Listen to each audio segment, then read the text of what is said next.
The Doctor. In the TARDIS. Next stop, everywhere.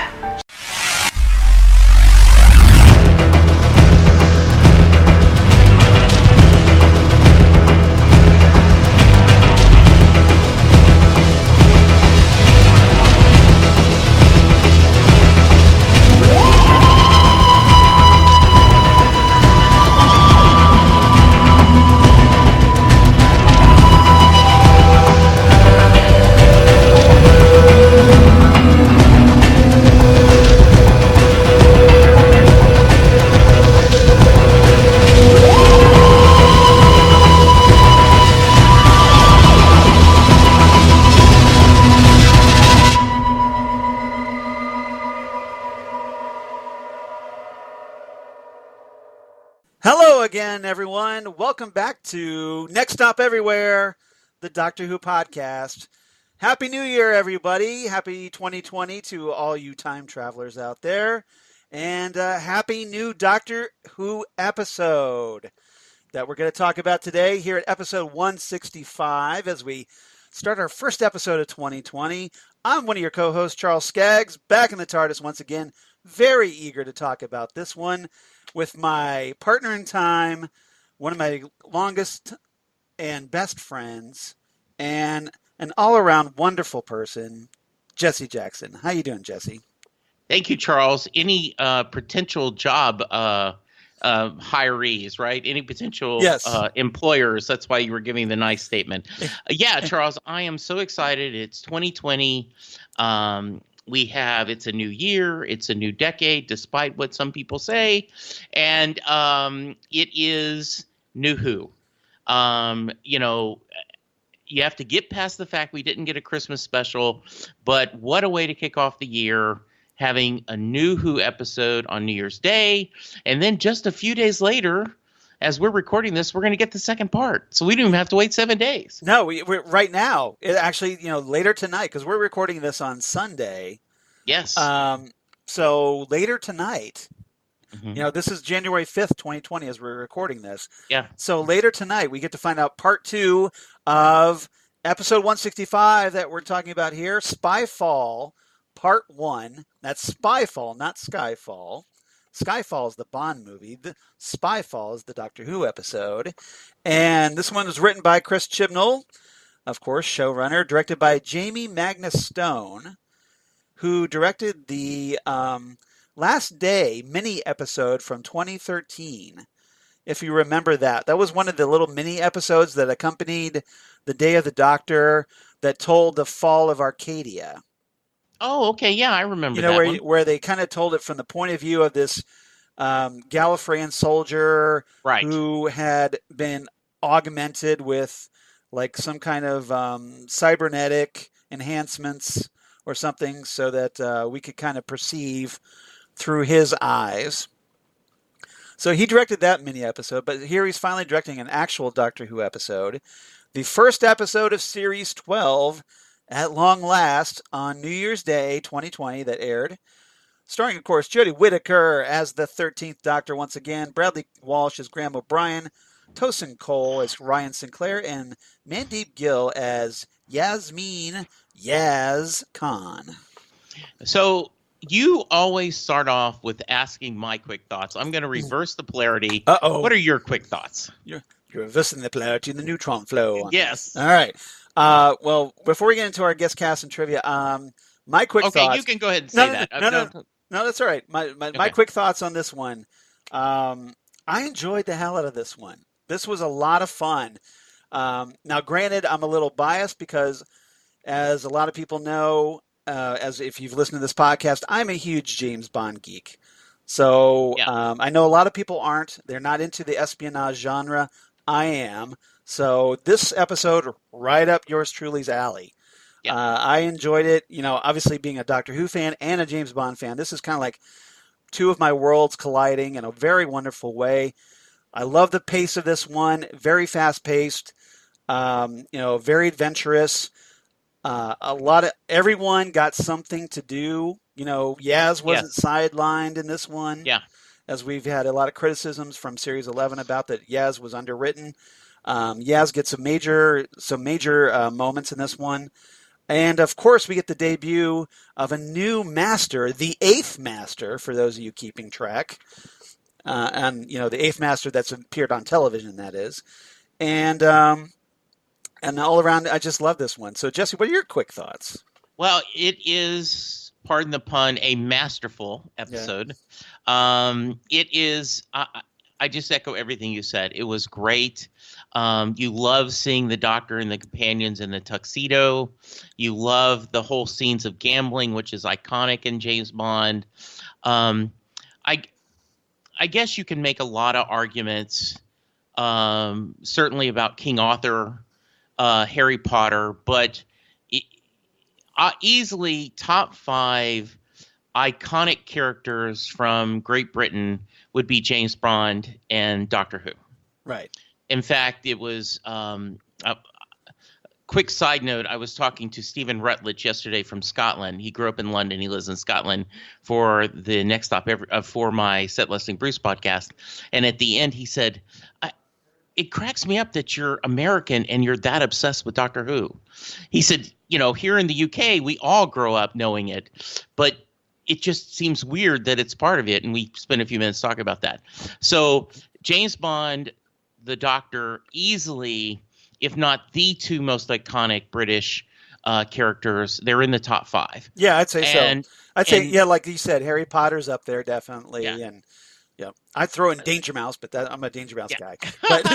But of course, Monty Python. You got to go with Monty Python. So when you combine these 2, yes. And, I go back to Russell T. Davies' comment during one of the early specials where he said, there's a different actor playing James Bond, and we just kind of tend to pretend that, that previous actor didn't do it. This is just this. Right. He said, versus with the Doctor, we embrace the fact that it's a different thing. I thought it was a melting. It was peanut butter. It was chocolate. It was put together, and I loved it. Yeah, as we've talked about, when I've run down my various casting news and whatnot, and made a lot of James Bond connections because various actors on Doctor Who had appeared always in so many James Bond movies, and so there's always been that connection, and it's kind of great to see this here, and it makes. For a Doctor Who episode, it's very interesting because this series hasn't really tackled the spy genre, the espionage genre much at all. I mean, there's been little things here and there, and I'll talk about that when we get in Reverse the Polarity a little bit. Yeah, but nothing to this level. And we certainly have done our fair of caper episodes. I don't remember the title right off, but the Peter Capaldi episode Time Heist. Yeah, Time Heist. That certainly we've had our share of those. But you're right, to have a pure kind of, this is the spies. We're talking about MI6, all the gadgets. It was just really fun. And how much do you have to love our 2 companions sitting there going, "Yeah, give me more gadgets. Give me more gadgets." Yep.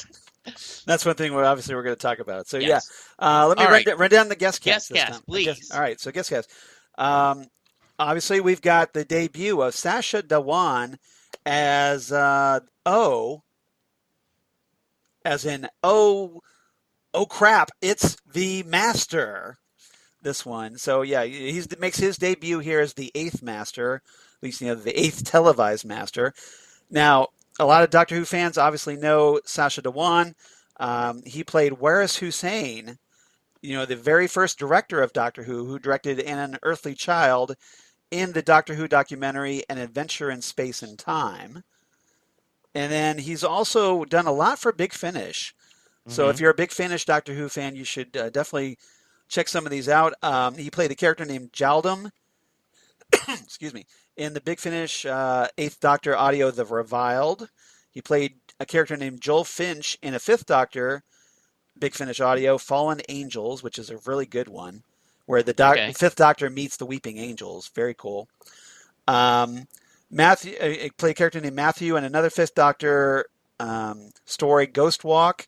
And If you're a fan of other television series, you know him as Davos, or aka the Steel Serpent on Marvel's Iron Fist. He was the big bad of that series.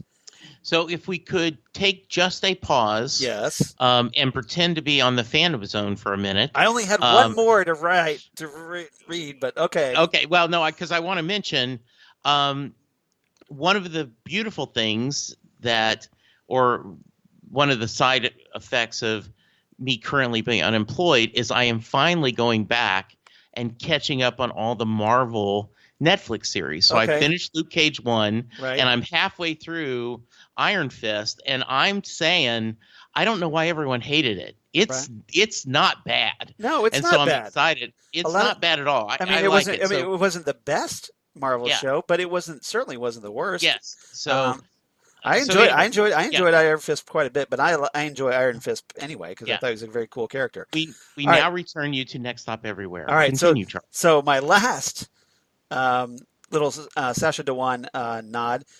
He was in the Sherlock episode, The Six Thatchers. Oh, good. So this guy's done a lot. He's been in a lot of different places. Very, very interesting actor, and I can't wait to talk about him in one of our segments. Yeah, I really liked him in 24. Okay. When they kind of did the reboot, yes. that didn't take off, but was good.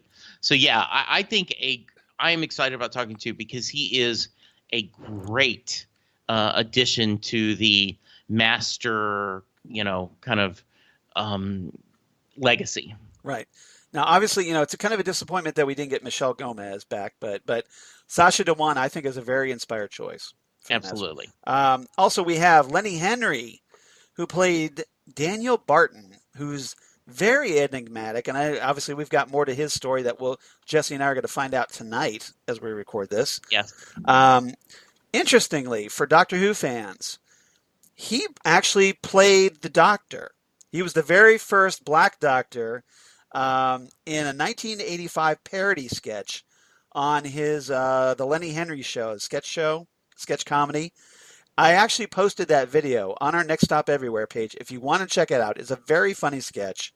Okay. It's kind of one that's been sticking in my head since the 80s because I'd seen it here and there over the decades. But it's very cute, and that basically the premise is that the Doctor regenerates from Colin Baker's Sixth Doctor into Lenny Henry's Doctor. And the TARDIS is, as his doctor says, gets a bit knackered. So it's very fun to watch that little sketch. I think if you're a Doctor Who fan, you got to love that parody sketch. So you can check it out on our Next Stop Everywhere Facebook page. Okay. All right. But you also might know him from doing the voice of the Shrunken Head in Harry Potter and the Prisoner of Azkaban.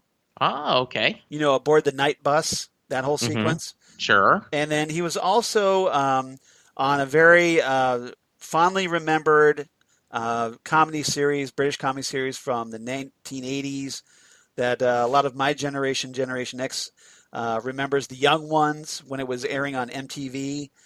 That he played a postman on that series. So if you're a Lenny Henry fan, he's primarily a British comedian.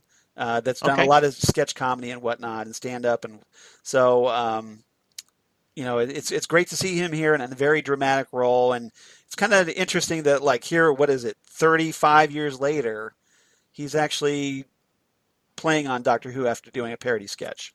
Good, yeah, that is very cool. Also, we have Stephen Fry, who played C, the head of MI6, and Stephen Fry, if you don't know who Stephen Fry is, there's something seriously wrong with you because he's been in so many different things. He's such a very cool character actor, and very, very. He's just got the loveliest voice. I'm so jealous of his voice, but he's such a great person, and for Doctor Who fans, you may remember him as the voice of the Minister of Chance in an animated webcast that we haven't talked about here, I don't think, at all on Next Stop Everywhere for some reason. It was called Doctor Who Death Comes to Time. Mm-hmm. And it was only done in this webcast back in the 2000s when we were just starting to get her handle on the interwebs.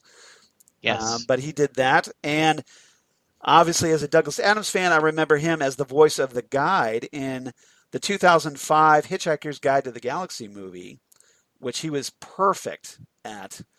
I adored him as the voice of the guide. He's also played Mycroft Holmes in the movie Sherlock Holmes, A Game of Shadows. That's the one with Robert Downey Jr. and Jude Law. Yes. And if you're a Hobbit fan, you may remember him as the Master of Lake Town in the Hobbit films. And he was also the character named Dietrich who meets a rather unfortunate fate, but takes a stand in the process in the movie V for Vendetta, based on the graphic novel by Alan Moore and David Lloyd. Good. So very cool. And then we also get the return of Shobna Gulati as Najia Khan, Raveen J. Ganatra as Hakim Khan, and Bhavnisha Parmar as Sonia Khan. Obviously Yaz's mother, father, and sister, who we've seen previously in the episodes Arachnids in the UK and Demons of the Punjab. Yeah, it was good. It was. Did you enjoy catching up with Yaz's family? I did, and I think I love the whole, Echo, Siri, whatever it was, play Abbey Road. Oh, and Rubber Soul, yeah. That was just awesome. That was really funny. I'm a little bit of a Beatles nerd, so yes. No. I just wouldn't. Yeah, it was just really funny where he's sitting there and and it doesn't understand you at all. So yeah, that exactly. Was yeah, that was pretty funny. Yeah. Especially it has to be frustrating with people with thick accents. Yes. So trivia. Just have one little bit of trivia. Okay. The first part of the story was if you noticed. Now, BBC America didn't really show it, but the rest of the world got to see it. At the end of the credits, they did a nice, lovely tribute to the late Terrence Dicks, one of the classic Doctor Who writers that passed away at the end of 2019. And they dedicated it to the memory of the masterful Terrence Dicks. Now, Dicks was, of course, the script editor for the Master's debut story, Terror of the Autons, and was the script editor for a lot of the Roger Delgado Master stories. Oh, nice. So very fitting to dedicate this story, which introduces a new Master to the memory of Terrence Dicks. And I was very glad to see that. But like I said, BBC America, in their infinite stupidity, decides, hey, when the episode's over, let's minimize the credits down to the very bottom of the screen, so that you can't read them unless you're happen to have a 60-inch television and you're standing right up close to it, or you have a very large monitor screen that you're watching this on. Yeah. So very frustrating for American fans, but at least the UK fans got to see it because, hey, they show their credits properly. Yeah, I also was mad. Shame on you, BBC America. I was upset that I have my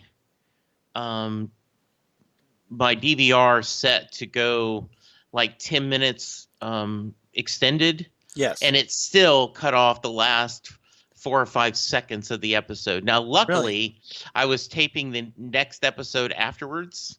Yes. And so I got to see, but I've gone back and changed it, for 15 minutes now. Did you re-record so that you could get a complete copy?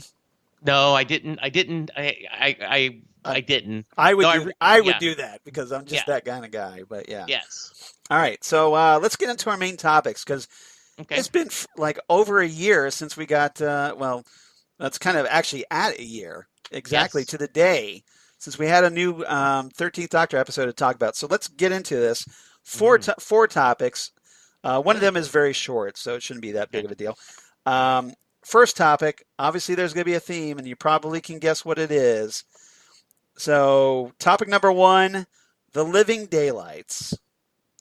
All right. And I want to talk about the 13th Doctor and the fam, the return, of course, Graham O'Brien, Ryan Sinclair, and Yaz. And let's talk about general reactions to the return of the 13th Doctor, how Jodie Whittaker did, and and what you made of the companions in this episode. There is just everything perfect. Well, that wraps up the podcast. Yep, thank you. Thanks for listening, everybody. See you next time. I love watching Jodie perform as the Doctor. I don't understand any of the negative hate about it, but we're going to stay, positive. We're not going to get into that. It's just greatness. And she continues to be more and more the Doctor. Right. As she continues the role. I love the interactions of the fam. I love that she calls them that instead of, my companions. Right. And it is, yes, hi, Crypto. So that's a Phantom joke, by the way. Yes. Yeah. She's just, they're perfect, and their interactions between each other. There's a couple I didn't write down the line, but when O says, "How long have you known the Doctor?" and Graham's like, with the Doctor, that's hard to kind of explain. Right. Which is, I thought, a really well done timey-wimey. It just, they have such a good chemistry, yes. And also, I love how we kind of caught up with them. We see that, Graham had a checkup and he's doing fine.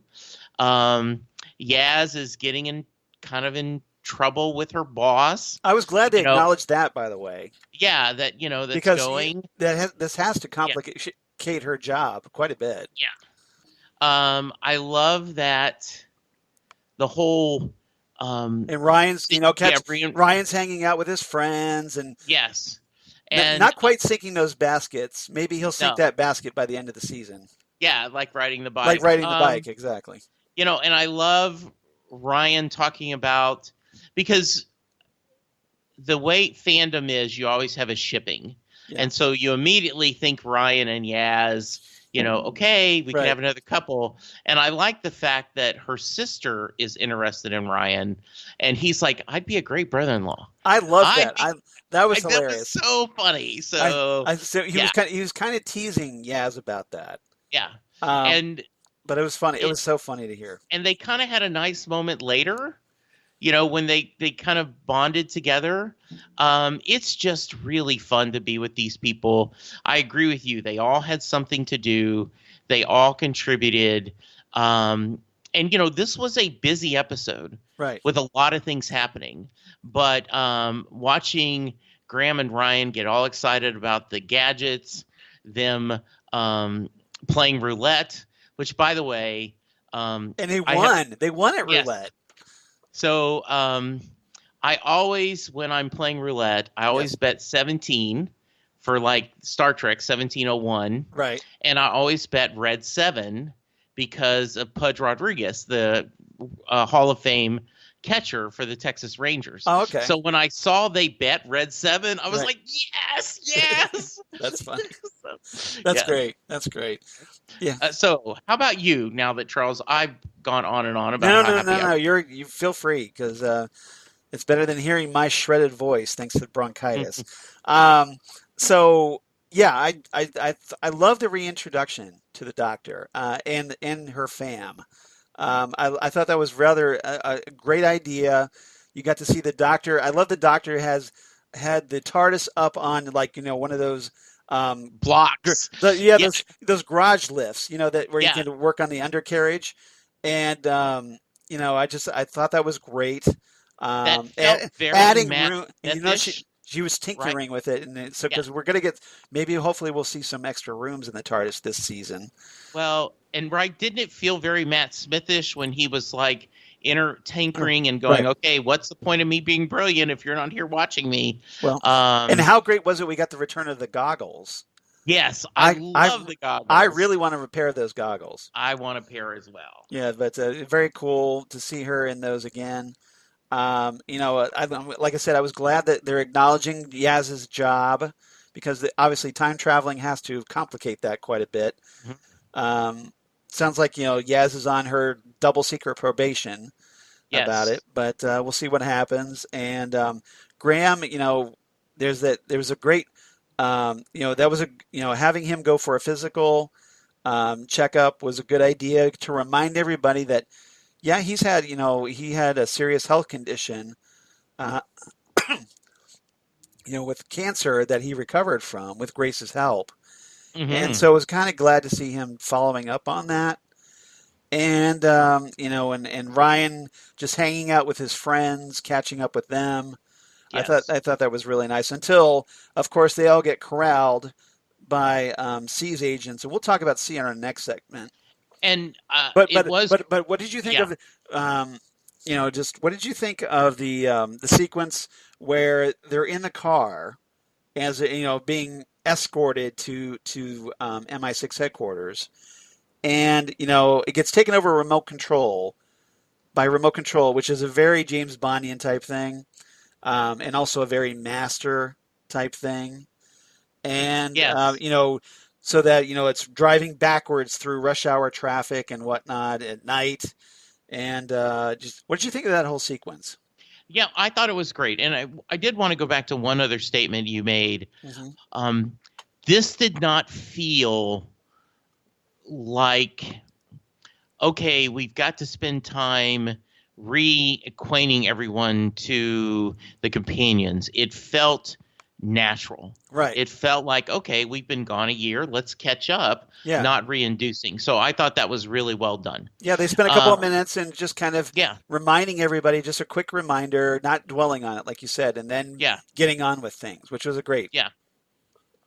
And I love, the doctor saying, I can't go anywhere. I'm waiting for my, my buds, and my pals. I think she said fam, right? Yeah, probably. But I wouldn't. Yeah, and the whole idea that she turns around from the front seat, and they're all in the back, like, okay, plan, right? We're gonna let them take us where we are. That way we can figure out what's going on, and the whole stunts of driving backwards was really well done. Right. You do this. They have done this other times on the Doctor, where they've had the Doctor driving motorcycles before, and we've had the TARDIS in a balloon or being held by a helicopter or stuff. But I just thought this was really well done.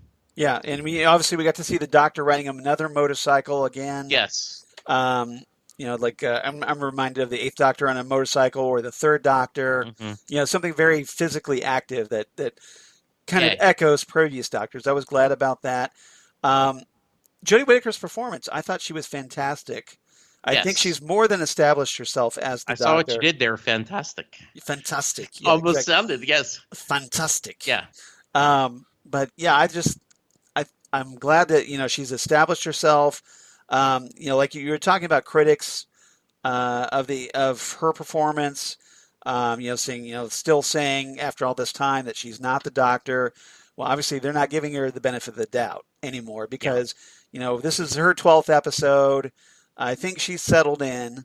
If you don't like it, okay, fine. But honestly, I don't think you're giving her a fair shot if you don't, because she's wonderful in the job, in the role, and she's doing fantastically, like I said.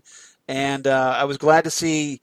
I love the sequence with Ryan and Yaz posing as like a reporter / photographer to talk to Daniel Barton. Ryan is completely rubbish at it. He is just horrible. He's not cut out for the spy game, obviously. Yeah. Yaz being a police officer, at least in probationary police officer. She's, much more accustomed to it. She can pull it off. But Ryan is he's a complete nervous wreck. And thankfully, his nervousness gets excused as the fact that he's just starstruck by Daniel Barton, who's this, essentially like this. He was Mark Zuckerberg, but more evil, if that's possible, I think. Yeah. I think that what's really neat is, we're kind of setting up what's going on. Right.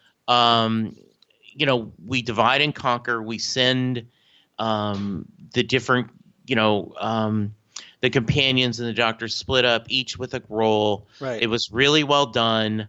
And yeah, I agree with you. I really liked everyone's back and forth, and it was I was happy to see that we're going to see what happens, right. but we're off to a good start. And I think Chibnall is doing a good job. Now, there are people that I'm already saying he's trash, that it's not Jodie's fault. Right. He's a horrible writer. I think people just like to complain. And I also think because I don't think this episode was horribly written at all. I mean, now granted, I don't think Chibnall is that great of a writer. Not like certainly not in the level of Russell T Davies and Stephen Moffat. Yeah. And because we've talked about his Doctor Who episodes that he did before he became showrunner. They were okay. They weren't horrible, but they just weren't up to that level. And this story, I think, is up to that level. Yeah, I think it is. And I also think part of this so far it is anyway. We've now had 12 years of new Who. So the newness has wore off. And it is actually, believe it or not, 15 years. 12 seasons. So I was thinking, but yes. Yeah, 15 years. Yeah. So all those pesky hiatuses. Yeah, but so 12 seasons, and let's put it this way. There you go. And so I think a lot of people, the newness has wore off, and it is hard to keep a show going that long. Right. And I think they've done a great job with the new showrunner and a new doctor and new companions of putting fresh blood into a series that you and I both adore. Yeah, because if we were going by the classic era, we would kind of be into the Third Doctor era by now. Heading into the fourth, really, because of just the so time has moved on. If you remember Doctor Who. Tom Baker was the fourth Doctor, and after the initial popularity, things kind of weaned down a little bit, and then Tom Baker came along, gave it a huge boost. Peter Davison kind of held that a little bit, not as strongly as Tom Baker, but still held it. And then it was only when in the classic era, when Colin Baker, that era was obviously not very well received, and as things kind of started to go downhill, the budget was cut. Right. And Sylvester McCoy, even though kind of raised things back up a little bit, the budget by then, and the audience had tuned out. So, there are these peaks and valleys with Doctor Who. And I think, maybe last season, okay, if you want to say it was more of a valley, I get that. But hopefully this season, so far at least, is starting off in the right trajectory. It's going back up. And we can just hope that the remaining 9 episodes of Series 12 will be just as good. And one of the things that has changed, I agree. One of the things that's changed now, Charles, is we don't get doctors staying 6 or 7 years. Right. It is, like you talked about it, it's 12 seasons, 15 years. We were just getting to the end of the Third Doctor, I guess, if you count that. Yeah. And now then this is... How many modern doctors have we had? 5. This is the 5th modern Doctor. Okay. 6 if you count John Hurt, I guess. But yes. Yeah, 5. So that's just you don't stay on as the Doctor the way you used to. Right. And I don't think that's necessarily a bad thing. It's just what it is. Yeah, you don't have doctors, at least the actors playing the Doctor, doing 7 seasons like Tom Baker did. Right. Unfortunately. But it would be nice. But yes, absolutely. But that's not the way the world works anymore, at least not as far as Doctor Who goes, because everybody's thinking about their careers. All right, one real quick thing I want to talk about Yaz before we switch topics, because we know we need to do that. Yaz, there was a great moment after, when Ryan and Yaz had confronted Daniel Barton, or, kind of hid out in his office, and then Yaz gets taken by these light creatures. Yes. And transported to that kind of other world, other dimension. We don't know what. I kind of thought it would look maybe more microscopic, kind of wondering if those little sort of tree things standing up were like maybe hair follicles on something. Mm-hmm. But that kind of looks like that. I agree with that. Yeah, I don't know what the deal is there, but we'll find out hopefully tonight. And the effect of of her being brought back, it really affected her. Yes. And so I want to get your thoughts on what you thought of, and she and Ryan had this kind of nice conversation afterward, where Yaz is talking about how she thought that she was dead, or like she felt very alone, and it really bothered her. So what did you make of that scene? I wasn't sure what it was. I thought it was very interesting, and we kind of look like the doctor is at the same place right at the end. Right, exactly. So, so we aren't sure what's going on. It left me wondering. I'm glad we saw that earlier. Don't know what it means. Obviously, I think Yaz is going to be the key to helping figure out, presumably, but we'll find out. Yeah. Okay, good. But I have to think that she was transported there for a reason. I agree. Hopefully we'll find out what that is. Yeah. All right, let's move on. Topic number 2, on Her Majesty's Secret Service. Ah, very nice. So we had The Living Daylights and On Her Majesty's Secret Service. Like I said, you could probably guess the theme. You and I, will we live or die with our love of Doctor Who? Well, you live and let die, but yes. Yeah, we'll find out. So this I want to talk about C. Okay. Just really quickly, we can talk about C. And that whole experience where the head of the doc Stephen Fry.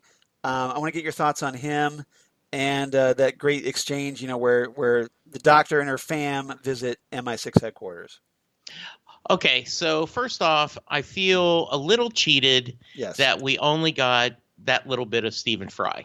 Right. However, before he gets killed off, it's like you don't kill off Stephen Fry. He is such a is such an icon. To get him whatsoever is something pretty amazing. Right. I love seeing him. I assume they can't say M for some reason. Well, actually, C is the correct. It is? Yeah. Bond kind of uses M as something different. It's not actually M. Oh, okay. Yeah. Did not know that. Yep. It's more C. Should be C. Okay. In real life. Good. I really liked him. So I have another nitpick, Charles. I saw someone tweet that, here the BBC again being political correct about the joke that C thinking Graham is the doctor. And Jodie making the comment, I was, but I got an upgrade. Yeah, I love that line, by the way. I did too. It's a joke. Yes. It's a joke because it isn't being politically correct. You need to stop searching the hashtags, my friend. You need it because it's not healthy for you. It is. She's kind of having fun. Right. Because he immediately assumes the doctor's male. And now I don't find that's necessarily bad because up until recently, the doctor always was male. Right. So it's not like he was. As far as the government knew, because now the only thing I have a question about is if the MI6 knew about where the doctor was and they knew their companions, what they looked like, presumably, shouldn't they have already known? But the only thing I could think around it is that maybe C only read the reports, didn't see any photos. Yeah, and I also... So he wasn't aware that the doctor was female now. And I also... I did like the fact that they acknowledged the reason why MI6 has never been involved is because Torchwood and Unit took care of this kind of thing. Right. But they're implying Torchwood is disbanded as well. And I assume they're saying Unit is? I did not know that. Well, they said that in series 11 that Unit had been disbanded because of budget cuts. Okay, that's right. I remember that part now. But they're now confirming that Torchwood is also off the table. Yes. Now I kind of wonder if that's deliberate. I kind of wonder if that's the Master at work. You are a better person than I am. I was like, oh, that's them saying, yeah, we know we don't have a Torchwood series anytime soon. Yeah. So let's just add this little line people won't ask why Torchwood's not involved. Maybe that's just the writer and me trying to, explain it away. Yes, but absolutely. I know it was in series 11. It was kind of hinted that was a dig at the Brexit budget cuts.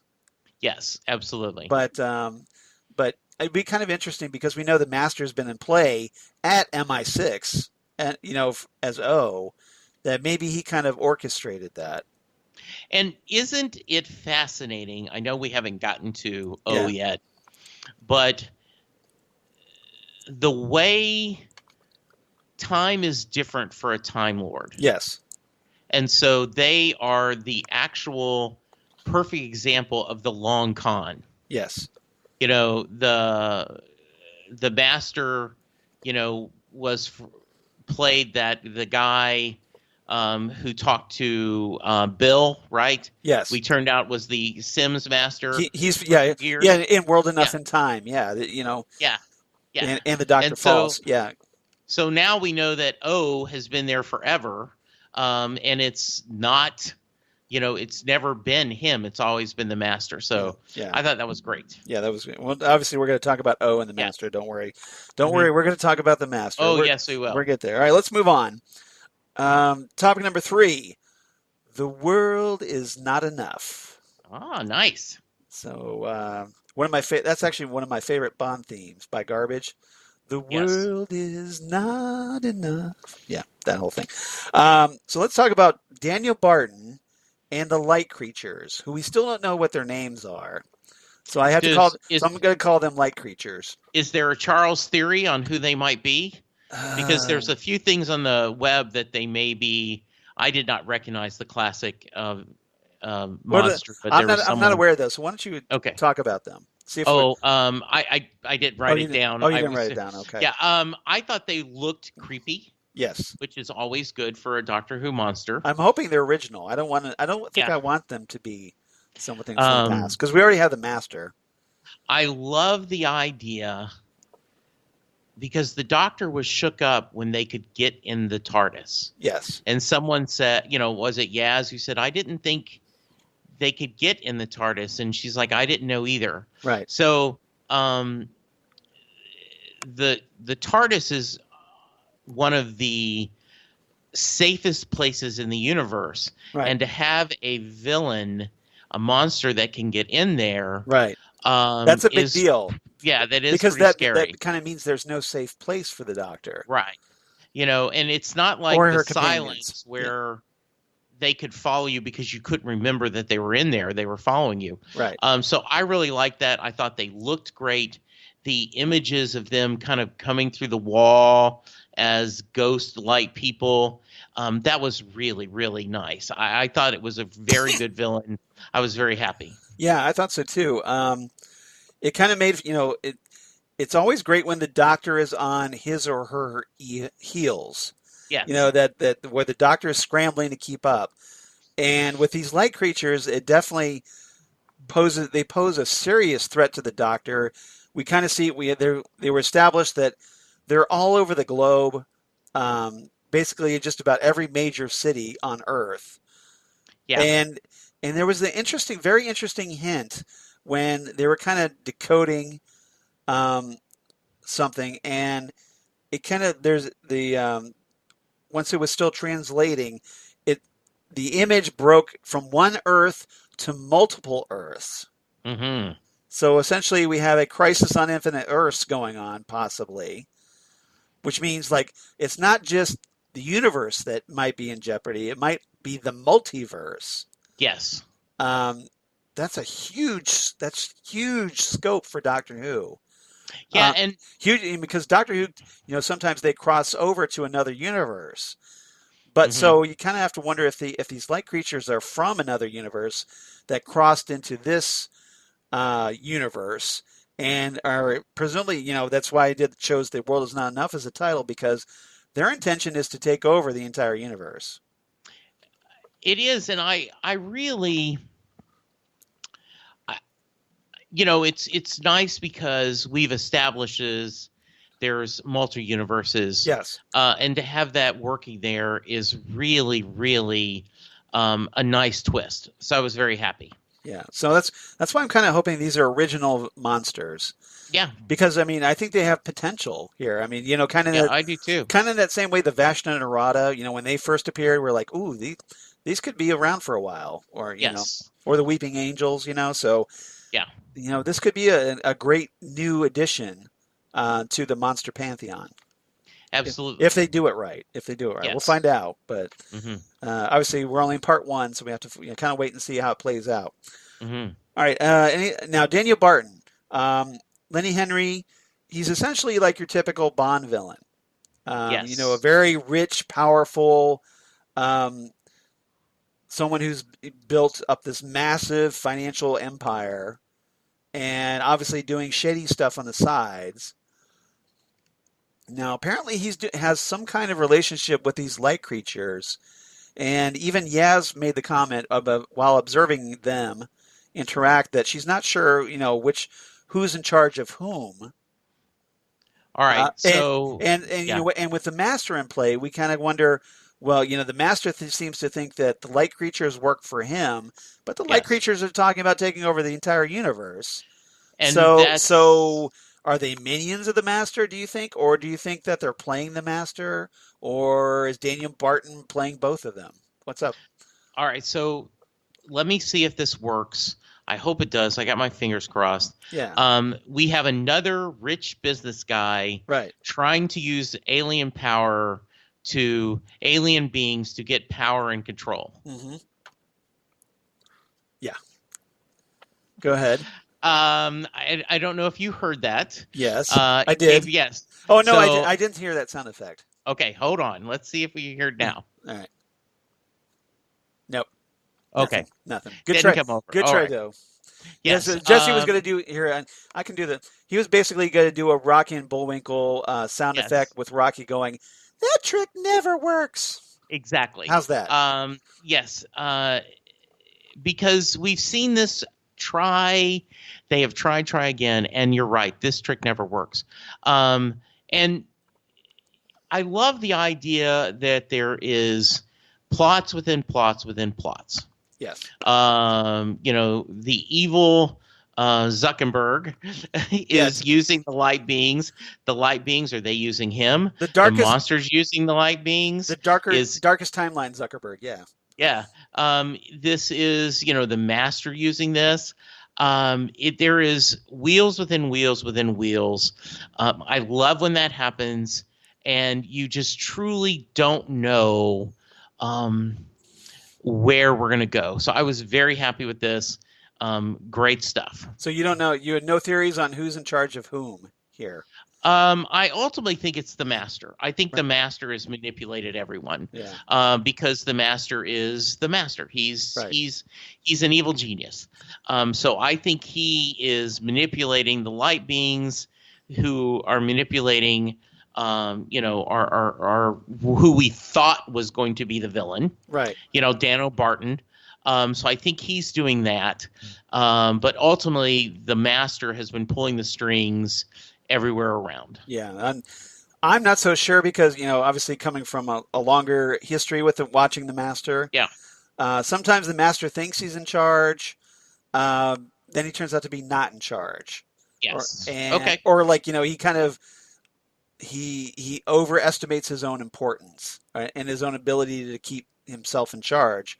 Yes. So sometimes things kind of slip away from him. Okay, fair enough. So we'll see if that's the case here.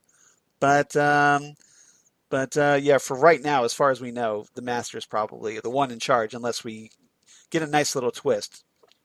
Okay. I will trust your instincts because usually you come up with pretty good theories. I try. Charles' theories are good. I try my best. I don't always succeed, but I try. Yeah. All right. Topic number 4. Skyfall. Not Spyfall.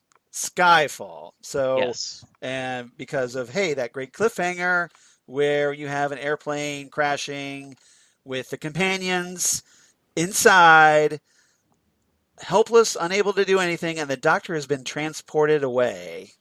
Mm-hmm. That's a great cliffhanger. And how great was it to have the Doctor Who cliffhangers back, everybody?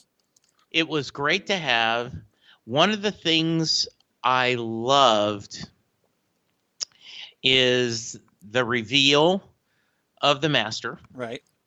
I love the come on, catch up. Right. I did tell you look for the spy master. Yeah. You know, which was great. You see him become crazy almost immediately. And at first, my first viewing, I'm like, oh, he's a little too crazy. But then as I watched it again and I thought back of the past doctors we've seen, that's very much in line with the modern Master. Right. Missy was a little different. Though she had her share of craziness. I'm a big fan of the Missy Master, and I'm very sorry we are not getting her again, though she had a great exit. Yeah. So while we're on the subject, I have a question for you. Yeah. If you don't mind. No, please. So one of the great debates that's going on right now since this first part aired, people are wondering, do you think that Sacha Dhawan's Master is a Master before Missy or after? As the microphone is objects. Yeah, sorry. I'm scratching my nose and I hit my mic. People are probably worried you killed over at that moment. Oh, yeah. No. Ah. I think it's after Missy. Though I don't know how it's going to work. Right. Because we had the John Sims Master at the same time as Missy, and we had that kind of double killing happen. Right. And presumably, the Master shot Missy with a gun that wouldn't cause her to regenerate. Yes. But it's the Master. The Master always finds a way to survive. And so I have to agree with you. I think Sacha Dhawan's Master is after Missy because the Master always survives. Just like the Doctor, he's a survivor. I really, really loved seeing the TARDIS, the Master's TARDIS, the Wicked Witch. He makes the joke. Yeah, from the Wizard of Oz. Yeah, it's kind of the house is following, and obviously, once you get that connection, it's like, oh, it's the TARDIS, the Master's TARDIS. Yeah, and I don't know. Now, let's talk about the reveal really quickly. Yeah, were you surprised that O was the Master? Yes and no. Okay. I had one of the downsides of being in the U.S. is we're a few hours behind. We get this in the same day. Right. And get spoiled for us. Yeah, I had seen someone talking about the Master. But I put it out of my mind, wasn't really thinking, and watched the episode. And when I saw the house flying, I went, oh, crap. That's like a TARDIS. Oh, yeah, someone said the Master's coming back. Oh, my goodness, he's the Master. Right. So it was kind of bop, bop, bop in a row. Right. So I was a little bit spoiled. You connected the dots. Yeah. I connected the dots. And I would have liked to think I would have connected them just seeing the house flying enough. Yeah. I didn't need to see that other, but it could have been. How about you? No, I agree. Obviously, there is that interesting, like you said, being spoiled from the UK. I had kind of just like shortly, I made the mistake of skimming the hashtag, and of course, UK fans can't keep a secret to save their life. So I kind of glimpsed at it, and now I didn't see, who the person was. Right. But I did see them talking about the Master, so I kind of, like you said, I kind of connected the dots, and I figured, well, are they doing Sacha Dhawan? Because he's kind of a notable actor, and he's got like a little bit of a beard rocking. Yeah. And then I thought, well, that would be a really inspired choice to play the Master, the first non-white Master. Yeah. Which I'm sure pisses off a lot of, white supremacists. Whatever. Yeah, exactly. Yeah. So, which in my opinion, good. I'm glad they're getting pissed off. So I was kind of wondering, and then, when obviously on the plane, when he makes that comment, or the doctor notices that the Master wasn't a sprinter, that according to what she read up on O was, had a sprinting background, so he should have been able to jump right on board the plane. And so he's like, "Oh, you got me." And of course, in that moment, that's when I knew he was the Master. Well, I before him actually saying, "I'm the Master." I didn't know he was the Master, but I caught her look when he said, I wasn't a very good sprinter. And then I went, oh, wait a minute. She's looking weird. That was enough for me. Yeah. So I had not, but it didn't connect until, like I said, I saw the flying house. Yeah. I'm going to stress this. I just want a good actor. Yeah. And this guy is a great actor.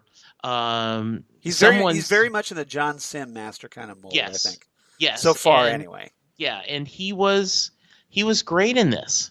He has just enough of the craziness. Right. But before he revealed, he wasn't, he seemed to be, so good. Him and Graham talking about, I met the doctor just once, and that shelf has everything I've known. Do you want to look at it?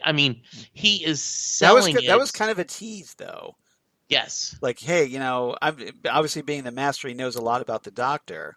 Right. So it's kind of interesting that for some reason the Master wanted Graham to know more about the Doctor. Yes. So why do you think that was? Why do you think he wants, and he makes the comment to the Doctor, presumably, he says, everything you know is a lie. So the question is he saying that to the Doctor, or is he saying that to the Doctor's companions? So I felt like he was saying it to the Doctor. Yeah. And I don't know what that means. Now, usually we do not, I feel like we don't get a payoff on that kind of statement. Right. It's like, oh, the name of the Doctor. Well, we really didn't get the name of the Doctor. The Doctor's wife. Well, no, we didn't get the Doctor's wife because we got the TARDIS. We got sexy.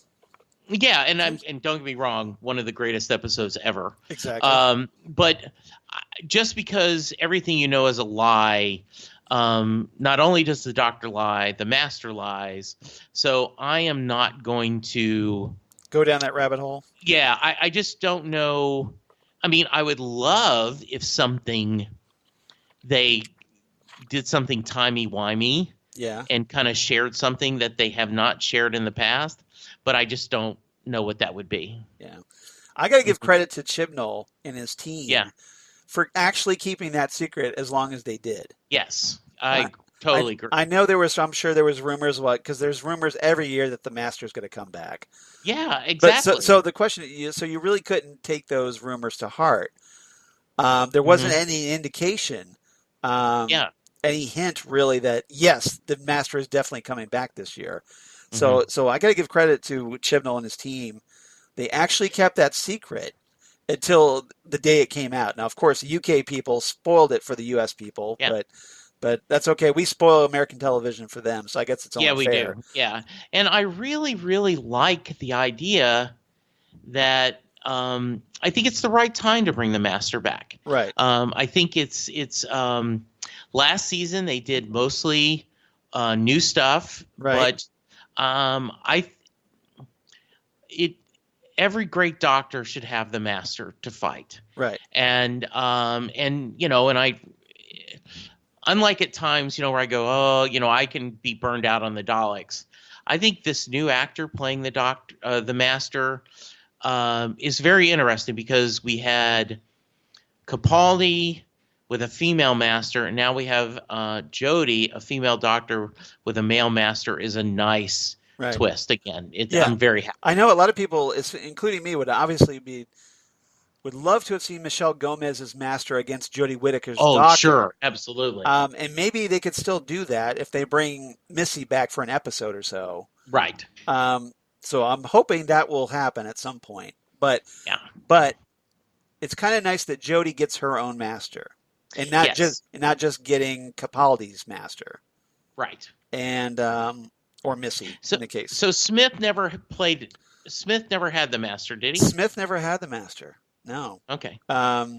Which is interesting. I had not thought about it till just now. And, and obviously Eccleston didn't either. So it was only Tennant, Capaldi and now Whittaker. So I'm just thrilled, and we got a cliffhanger. God only knows what Matt Smith's Master would have been like. Yeah.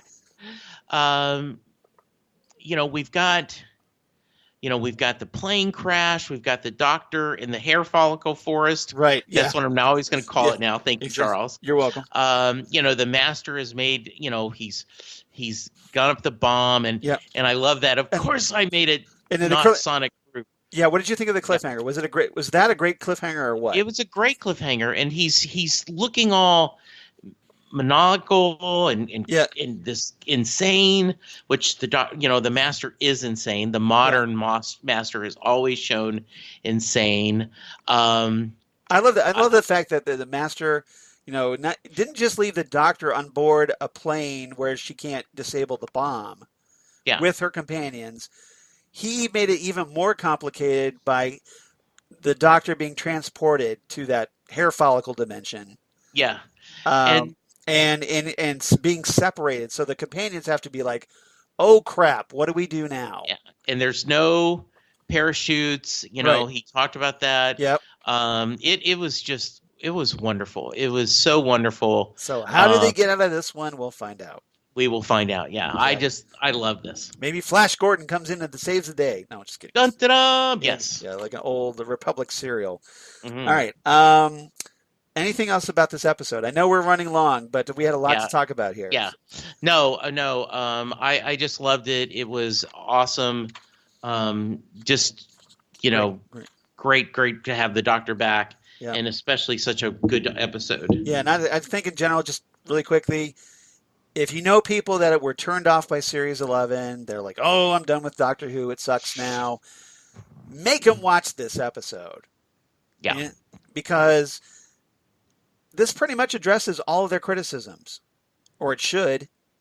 And if they still don't like this episode, then there's something seriously wrong with them. They're not Doctor Who fans, because, in my opinion, this episode is good enough and should, if you're a Doctor Who fan, you should at least enjoy this episode. You may not think it's the best episode ever, but it's a solid and strong enough episode that you should be going, okay, well, maybe Doctor Who wasn't as good last year, but Doctor Who's back now.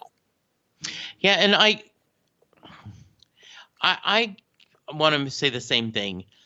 You accept the fact that this is the Doctor we have. Right. It may not have been the Doctor you wanted. You may have wanted more Capaldi. You may have wanted David Tennant back, or another Matt Smith type Doctor, or even another Eccleston Doctor. I get that, but you have to love.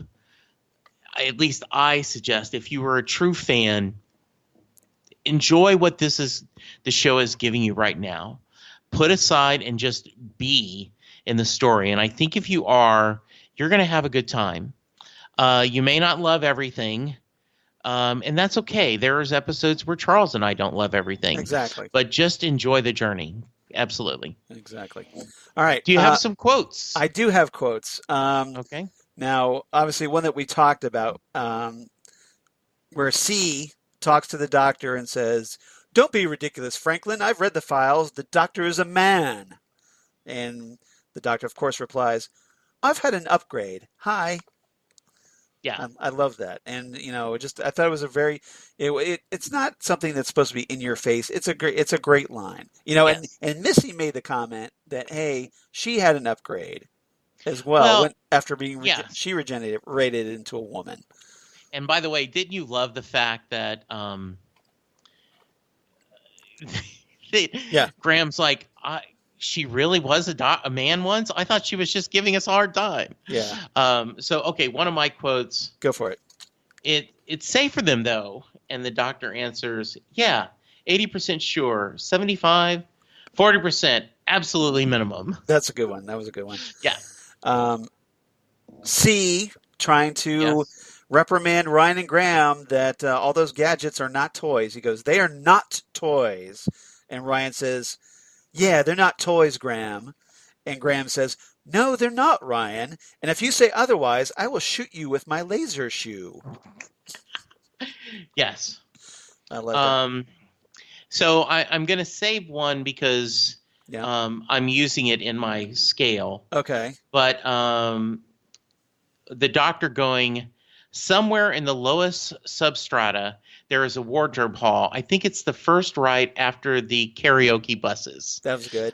I love any time they talk about all the different rooms and like the bowling alley and the swimming pool and the library of the TARDIS. Yeah. Yeah, we need to know, does 13's TARDIS have a swimming pool? Well, and see, another thing that let us down, right? When you were going to go the journey into the TARDIS. Yeah, journey into the center of the TARDIS. We didn't hardly see any of the TARDIS. See, the doctor they tease us, Charles. Yeah. They tease us and they don't pay off. They show us a little here and there. Yeah, I know. But not as much as we really want. I'm sure the budget with that would be way too high. Oh, crazy. Okay. All right. Also, I liked the doctor when she was calling O. Mm-hmm. And she goes, hi, it's me. I'm at MI6 with C. Crisis. Big crisis. Serious crisis. Big serious crisis. I love that too. Yeah. And C going, he says he was sorry. I didn't write that, but like, and he's, I did not. Yeah. That should be somebody's ringtone, the big crisis, serious crisis, big serious crisis. Yeah. That would be a great ringtone. All right, go ahead. My last one is the name's Doctor. The Doctor. We're on the list. Yep. That was obviously a very nice James Bond riff. Yes. In that same respect, the doctor confronting Daniel at the party when they kind of were off by themselves outside. And the doctor just flat out says, so, did you assassinate the head of MI6 yourself or just order it? And Daniel's kind of taken aback and he goes, I think you're at the wrong party. Casino theme, not whodunit. Yes, that was really nice where he never broke character. No. Like he never said, okay, all right, you've got me. No, he totally. Well, he reacted just like a James Bond villain would. Yes, absolutely. Yeah. So good. Any others? Ryan and the Master. Okay. So Ryan says this is aboard the airplane after the Master has revealed himself, and Ryan goes, but there was an O at MI6. C was talking about him, and the Master replies, yeah, a man very close to my heart. Well, in my pocket, actually. Yes. And then he does that great pull-out of the real O being shrunken down using the tissue compression eliminator. And I'm glad that the tissue compression eliminator is back in play. Would that might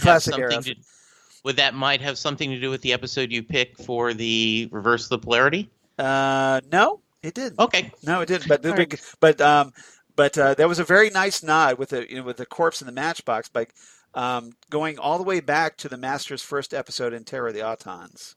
By the way, the original O was not in a tux; he was in a suit. Someone said, "Why is he in a tux?" Yeah, but he's just in a suit because it's his first day of work. Right. So yeah. All right. Do you have a rating, Charles? My rating for this one is a very strong 9.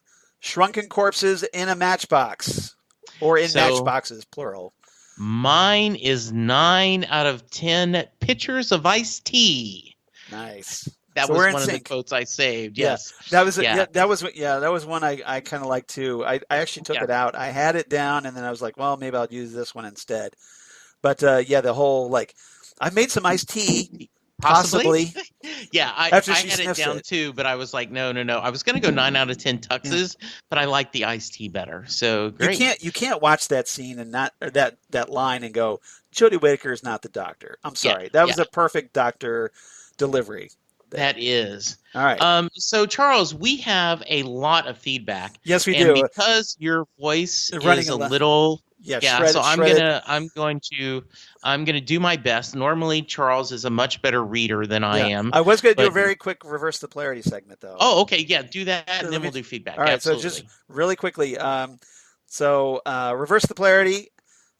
This time in this very first one for 2020, we're going to reverse the polarity of the neutron flow back to 1973 with Frontier in Space. Now, this is a kind of a tricky one to come up with a reverse the polarity for, but this is the third serial from season 10 in 1973, written by Malcolm Hulk, or as I like to call him, the incredible Malcolm Hulk, and with the script editor, of course, being Terrence Dicks. Nice. So that's a connection right there because of the great little tribute at the end of this story, part 1. This is a third Doctor story with Joe Grant as the companion, where we have the TARDIS arriving the year 2540 aboard an Earth spaceship which comes under attack. The crew perceive the third Doctor, Joe, and the attackers as Draconians, whose empire currently rivals Earth's for control of the galaxy. The Doctor and Joe, however, see the attackers as Ogrons. Interestingly enough. Okay. The Ogrons stun everyone on board and steal the ship's cargo, including the TARDIS. Accused by Earth authorities of spying for the Draconians. Ooh, okay. So the Doctor is sent to a penal colony on the moon while Joe is placed in the custody of a commissioner from Sirius 4 who is actually the Master.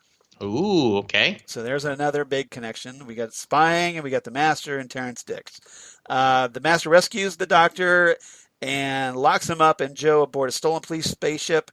Once in flight, the ship is intercepted by the Draconians. And taken to Draconia, the Doctor is able to convince the Draconian Emperor of the Master's scheme to provoke a war using the Ogrons in a hypnotic device that makes those affected see whatever they most fear. Joe is recaptured by the Master, taken to the Ogrons' home planet, where he also has the Doctor's TARDIS. Okay. The Doctor follows with General Williams, who is an emissary of the President of Earth and a Draconian prince. Behind the Master's plot, however, are the Daleks. So this is a big Master and the Daleks story. Okay. Who want a war with the Master, who want a war to break out so that they can invade in the aftermath. The Doctor and his party are placed in the Master's custody as Daleks leave to prepare their forces, but they manage to escape. Williams and the Draconian Prince depart to warn their respective peoples of the Daleks' intentions. The Doctor, though, is injured in the confusion. Joe helps him into the TARDIS, where he sends a telepathic message to the Time Lords. Cliffhanger. Yeah. All right. So there you go. So there you go. This is and that sets up the next story. So if you're kind of watching Spyfall Part 1, want something a little similar to the classic era, I recommend Frontier in Space. Nice. Right. Very good. Okay, so let's do some feedback. Jesse, why don't you start first? Yeah, so I'm going to David K. Proctor. Why don't you read a couple and then I'll read a couple. All right. So glad to have New Who. This episode had me so confused as a good season premiere, cliffhanger should. The Master, OMG. I know eventually the Master would return, and I certainly didn't predict this. I'm a little sad that all the work 12 did with Missy was fruitless. However, Holmes needs his Moriarty, Robin Hood needs the Sheriff of Nottingham, and the Doctor needs the Master. Exactly. Well said, David. Exactly. We may have our answers to all the fan fiction that James Bond is a Time Lord, and I'm afraid of which one. Bit of a plot hole here, but isn't it understood that Time Lords can recognize each other, as with Six and Twin Dilemma? Maybe it will be explained. I would like a Charles theory on that. Yes. That's my words, not David's. Yeah, exactly. I give this a 9.9 null readings on a Sonic deduction for the above plot hole. Granted, it's like the first food you get after a long hunger. It always tastes great. This score may change if they don't stick the landing. Looking forward to hearing your take. Thanks again for turning me into Watchmen in the Fandom Zone podcast. Happy New Year. Thank you, David K. Proctor. Thank you, David, for the shout out about the Phantom Zone podcast and for your feedback. Thank you so much. Yeah, thanks, David. We were always here, love hearing from you, and we're really glad you checked out Watchmen on from listening to the Phantom Zone. We obviously, Jesse and I had a ball talking about that one. Yeah, Happy New Year to you as well. Yes. All right. So you want me to read Holly Max next? Yes. Okay. Hello, Charles and Jesse. Wishing everyone a very happy New Year. Happy New Year to you too, Holly Mac. Happy New Year. What a way to start the year with a new episode of Doctor Who, an exciting one at that. Love the opening part where all of Team TARDIS are going about their normal day-to-day lives when the Doctor calls them, and then they get visits from Men in Black. I see what you did there, Holly. Yep. Well done. I was chuckling. The Men in Black. Oh, sorry. I got a little Will Smith there. Yeah, I was chuckling at Graham's worst Uber ever line. That was a good line. That was great. Yes. Remind me a bit of the 10th Doctor and his worst rescue ever line from the End of Time. Right. What kind of guessing MI6 and Stephen Fry as C? What kind of guessing MI6 and Stephen Fry as C was great. Right. I wished he would have survived a bit longer. Us too. Yes, definitely. The Bond gags and jokes were enjoyable between Graham and Ryan. What can I say about O? When he first showed up, I was really warming up to him and liking him. Think it would be great to see more of him. And then the, pardon the pun, bombshell at the very end of the episode that O isn't O, but the Master. Oh boy, didn't see that coming at all. Makes me wonder if this is the only Master running around or if Missy or Saxon Master survived. Only time will tell, but I'm liking the new incarnation of the Master and can't wait to see how this concludes. And the whole thing with Barton has me interested as well with how much could the Master have been helping him with his business. Nice to have Doctor Who back on our screens. I'll wrap it up here. Holly from Wisconsin. Yay. Thank Holly, good thoughts. I agree with you. Stephen Fry was great. Yep. And yes, the O as the Master was terrific. Yes.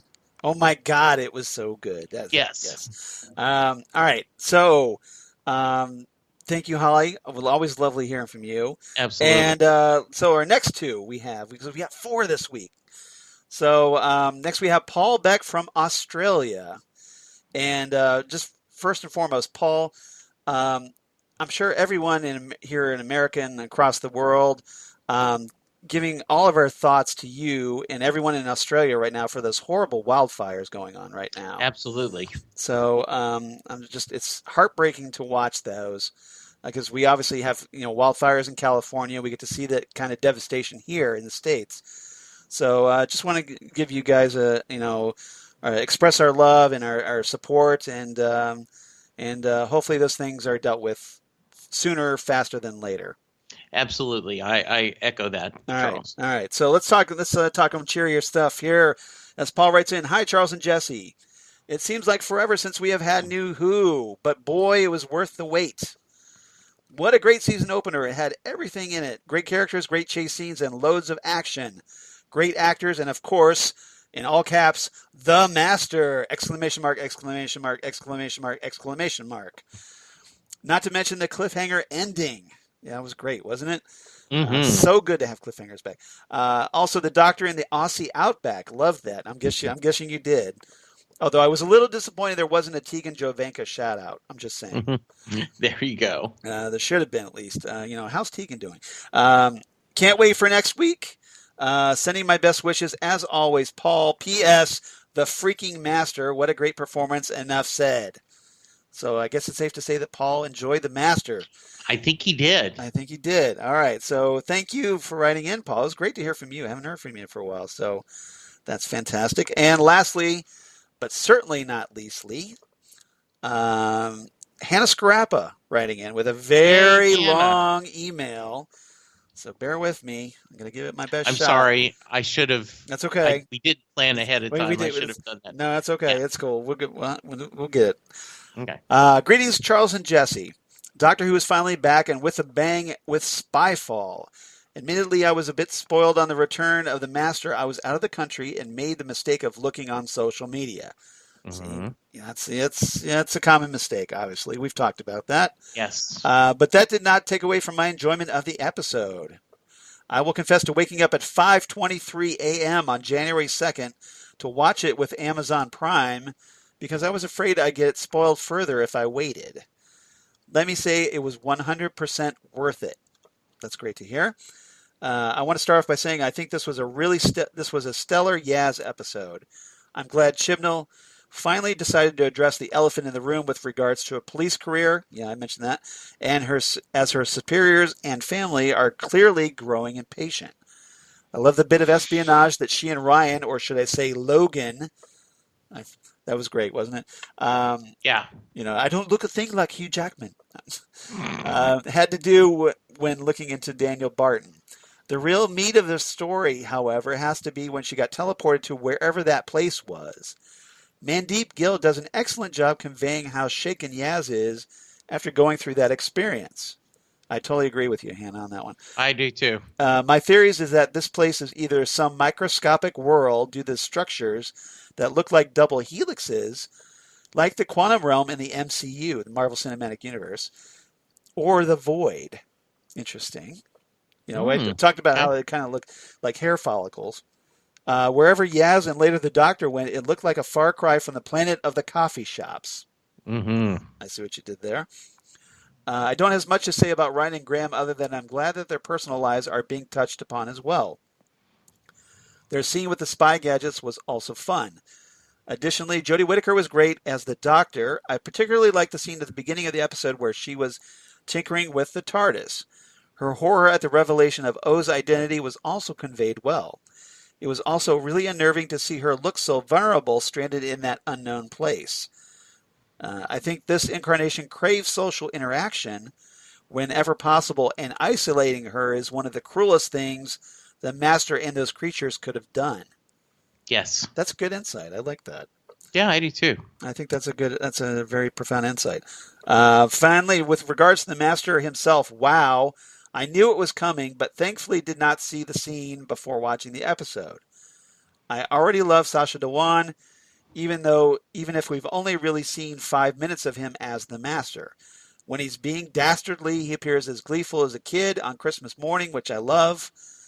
It was also interesting to see his disappointment with the Doctor immediately going to use the Sonic to defuse the bomb. If he is the incarnation before Missy, then I suppose her statement about knowing the Doctor, quote, since he was a little girl, will have some validity in retrospect. I'm not sure what to make of the line, everything you know is a lie. Yeah, we talked about that too. People online are acting as if that was directed at the Doctor, but am I the only one who thinks he was talking to the companions? No, you're not. Could be. No, you already brought up that. Yes. I brought up that. I think the Doctor has been cagey about her past around the TARDIS team, as perhaps rightfully so.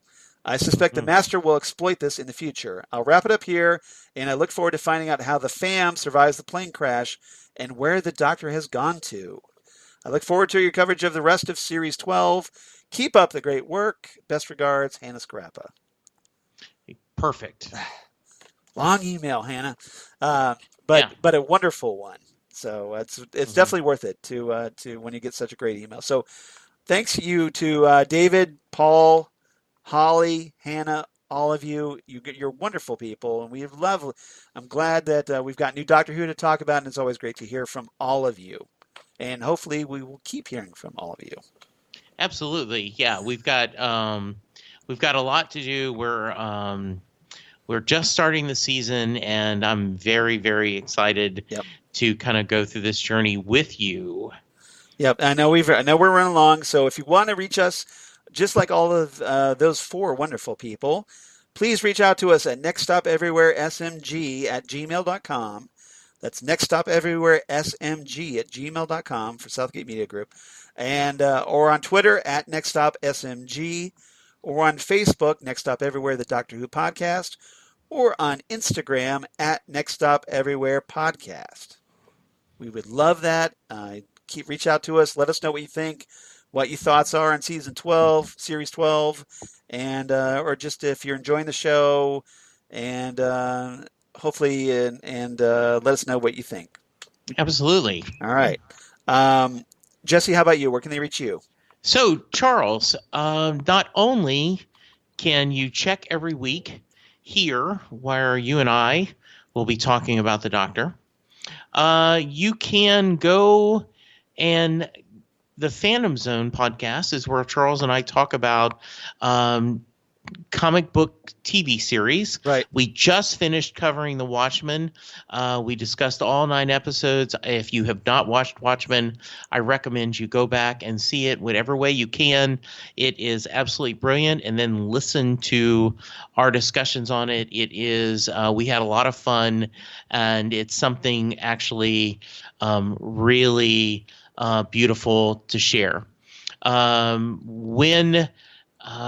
We have, Charles and I also talk about the Titans on the DC Universe app, where we just finished talking that just about a month or so ago. On Titan Talk, yeah. Yeah, if Titan Talk, so if you want to check there. You will hear me talk about Bruce Springsteen and fandoms on the Set Listing Bruce, the Bruce Springsteen podcast.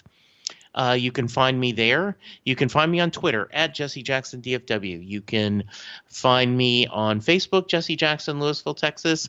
And Charles, how about you? Well, of course, at Charles Skaggs on Twitter, at Charles Skaggs on Instagram, Facebook, Charles Skaggs in Hilliard, Ohio, and my blog of geeky things.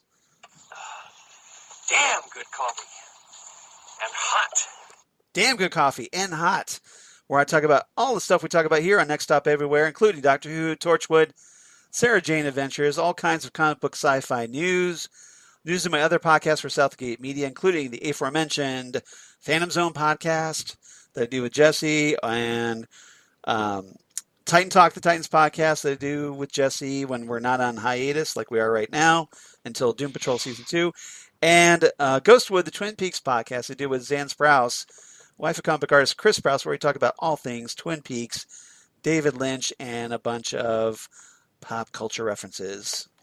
And we have a ball doing that. And if you're a DJ Nick fan, definitely want to check out the Phantom Zone podcast, because we're going to be talking Crisis on Infinite Earths parts 4 and 5 next week. So that'll be coming up soon as we wrap up our... now that when the Arrow and the Legends of Tomorrow episodes finally air and wrap up that big 5-episode event. Speaking of DJ Nick, I'm glad you reminded me. I am going to be talking about the film The Phantom with DJ Nick on his podcast, and that should come out this week. That's Charles and I talked about. That's one of our favorite films that is not quite a superhero film, but some would argue the Phantom is the original superhero. Yeah. So really excited about talking that with DJ. Yeah, it was a great little comic book strip, comic strip superhero, film that starred Billy Zane and even had Patrick McGoohan, who played in The Prisoner, one of my all-time favorite TV series. So definitely worth checking out. All right. So check that out. And then come right on back next week as hopefully Jesse and I talk Spyfall Part 2 right here. Next Stop Everywhere, the Doctor Who podcast. New episodes, guys. We're back. And looking forward to it. And then come on right back. And we'll see you next time right here on Next Stop Everywhere, the Doctor Who podcast. Goodbye. Goodbye, everyone.